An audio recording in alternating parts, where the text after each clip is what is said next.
Бул жөн эле монстр кылып алышты да, жана кимдер айтмакчы, тиги Райымбек Матраимовду бир монстр кылып алды. 2 миллиард акчаны төгүп бериш деген бул жигиттиктин дагы жигити. Райымбек Исмаиловичти кыргыздын патриоту катары, бүгүнкү кыргыздын жоомар баатыры катары баа берсем болот. Мен Райымбек Исмаилович менен агайыны болгонума сыймыктанам. Что в махинациях замешана семья бывшего замглавы КТС Райым Матраимова. Siz şunu tasdiqlaysızbı? Bunu Azadlık'tan bugün hazır beri otur. Azadlık'tan jurnalistlerin şu yerde oturuşasınlar hazır. Uşunu siz taktıp mахинациях замешан de otur. Өз учурунда Райымбек Матраимовду актап, аны менен сыймыктанып, атына көлөкө түшүргүсү келбегендер эми аны чангандай түр көрсөтүшүүдө. Мындан бир нече күн мурун коррупционер атынган учурда издөөдө жүргөн Райымбек Матраимовго мурда кийин катыштыгы бар бир нече депутаттардын мандатын тапшыруу сунуштары коомдо катуу талкуу жаратты. Буга байланыштуу эл өкүлдөрү Назира Нарматова, Айбек Осмонов, Шайлообек Атазов жана Райымбек Матраимовдордун бир тууган агасы Искендер Матраимовдор комментарий берип, тааныштыгыбыз эле болбосо, байланышыбыз жок деп жооп беришти. Ал эми бир тууган агасы инисинин ишине жооп бербей тургандыгын ачык айтты. Мыйзам боюнча 18ге чыккандан кийин ата-энеси баласына жооп бербейт. Ага инисине да жооп бербейт. Ал Райымбек Матраимов өз ишине өзү жооп берет. Мен да өзүмө жооп берем. Раимовго кандай байланышым бар? Алар менен жакшы мамиледе болбосом, бирге бизнесим жок болсо деле жармаштыра беришеби. Коомдук ишмер катары маек берип, пандемия учурундагы ишмердиги боюнча айтып бергем. Аны мен танбайм. Бул деген ошол адамдар менен бир командада жүрөт дегенге жатпайт. Менин мандатым боюнча маселе жок. Себеби мыйзам, укук коргоо органдары бар. Жөн эле эл шайлаган депутат мандатын тапшыра береби. Кызык.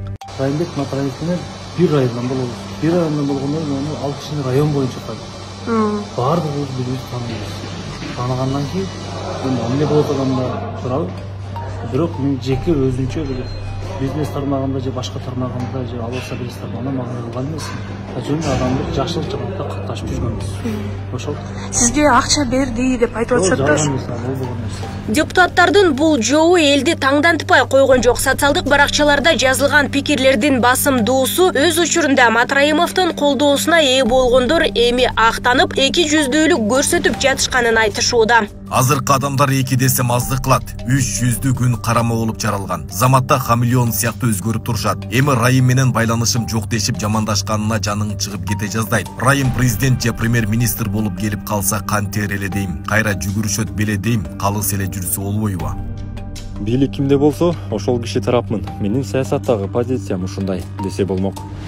Райым менен шайлоодо иштегендердин баары дагы деле бийликте отурушпайбы? Хоп деп кнопка басканды билсең болду, үнүңдү чыгарбай дегендей эле болду бул жага. Эми баары эле тааныбайбыз деп чыгышат. Болбосо ата деп сыйынып жатышты эле. Ушундай эки жүздүү адамдардын айынан коррупция кучагын жайып тосуп алат. Саясатка эч аралашпаса да, Райымбек Матраимовдун буга чейинки аброю кадимкидей өзүнүн таасирин тийгизип турган. Өз учурунда кимдин кандай жол менен бийликтин бир бутагына келгени эл арасында айтылып жүрөт. Буга чейинки камоолор жана кармоолордун кийинки этабы эми саясатчыларга жетип, алардын арасында тазалануу башталганы менен түшүндүрүлүүдө. Караларды тазалады, коррупционерлерди тазалады. Эми очерет ушу саясатчыларга келди да. Бул коррупциянын ана башы мына жогорку кеңеш болуп келген да 30 жылдан бери. Билбейт деп ойлоп атат. Эл тараза, эл сынчыт. Элдин баары билет анын бардыгын. Булар кантип өтүп келген, канча миң доллардан таркатканын, элдин добушун сатып алганын бардыгы билет да. Ошон үчүн азыр пока кеч болуп калды электе, булар өздөрү жазып эле аберин сактап калса жакшы болот эле да. Бул маселени экиге бөлүш керек. Биринчиден юридикалык жоопкерчилик жана моралдык жоопкерчилик.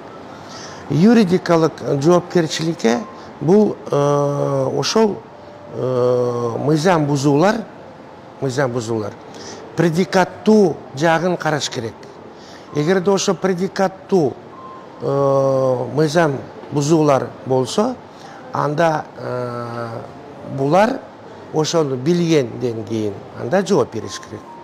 Эгерде аны аралашпай бирге бизнес кылбаса, анда моралдык жоопкерчилиги бар. Белгилүү болгондой, буга чейин Матраимов менен байланышы бар делген Абдыбахап Боронбаев 14 февралда депутаттык мандатын тапшырган. Ал эми көпчүлүк тарабынан ататалып жаткан эл өкүлдөрү Искендер Матраимов, Шайлообек Атазов жана Айбек Осмоновдор мандатын тапшырса, бир мандаттуу округтан кайра шайлоо өтүшү мүмкүн. Ал эми Ата журт Кыргызстан фракциясынан шайланып келген депутат Надира Нарматова мандатын тапшыра турган болсо, андан кийинки добушка ээ болгон талапкер депутаттык мандатка ээ болушу ыктымал. Нурзада Сыдыкова, Майрамбек Абзибилал уулу, Регион, Бишкек.